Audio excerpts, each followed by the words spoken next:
S'il y a une notion avec laquelle plusieurs apprenants ont vraiment du mal, c'est la notion de voix passive et voix active. Qu'est-ce que c'est?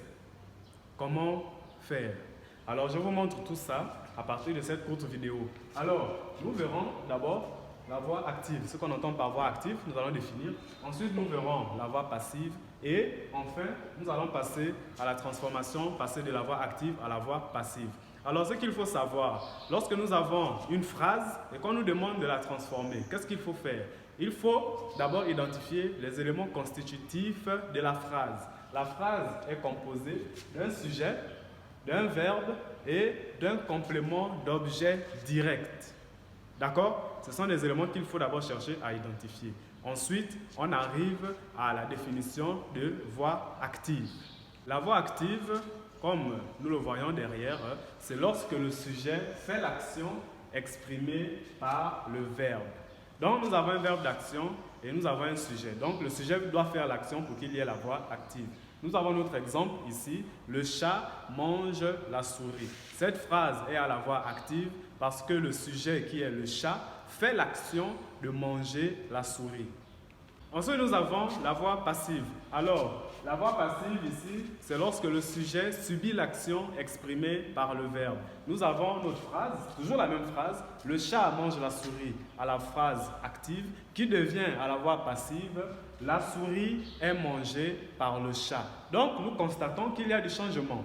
Tout à l'heure, le chat était sujet. Mais dans la phrase à la voix passive, le chat n'est plus sujet, le chat est déjà complément. Mais quel complément? Nous le verrons tout à l'heure. Ici, la souris qui était complément d'objet direct dans la phrase initiale est devenue ici sujet de la phrase. Nous arrivons enfin à la transformation. Alors, comment passer de la voix active à la voix passive? Lorsque nous devons passer de la voix active à la voix passive, comme je le disais tantôt, il faut d'abord identifier les éléments constitutifs. Alors, dans notre phrase, si nous n'avons pas de complément d'objet direct, alors la transformation est impossible. Retenez bien ceci. Lorsqu'on demande de transformer une phrase à la voix passive, rassurez-vous d'abord qu'il y ait à l'intérieur de cette phrase-là un complément d'objet direct. Si vous n'avez pas de complément d'objet direct, alors la phrase ne peut pas être transformée. On peut prendre par exemple la phrase « maman mange ». Dans cette phrase, nous n'avons pas de complément d'objet direct, donc nous ne pouvons pas faire la transformation.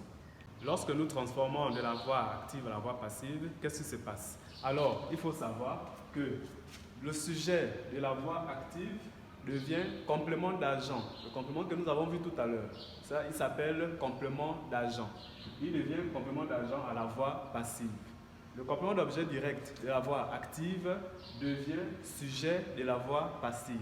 Nous avons le temps qui change, donc il faut toujours faire très attention au temps. Si nous avons à la voix active le présent, lorsque vous transformez, vous devez transformer au passé composé. Si nous avons l'imparfait, vous devez transformer au plus que parfait. Si nous avons le passé simple, vous devez transformer au passé antérieur et ainsi de suite.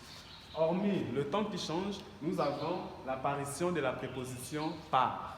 Donc, voici pour vous petit condensé sur la voix active et la voix passive. La voix active, c'est lorsque le sujet fait l'action exprimée par le verbe, et la voix passive, c'est lorsque le sujet subit l'action exprimée par le verbe. Pour transformer une phrase de la voix active à la voix passive, il faut se rassurer que nous avons un complément d'objet direct dans notre phrase. Si nous n'avons pas de complément d'objet direct, alors la transformation est impossible. Merci.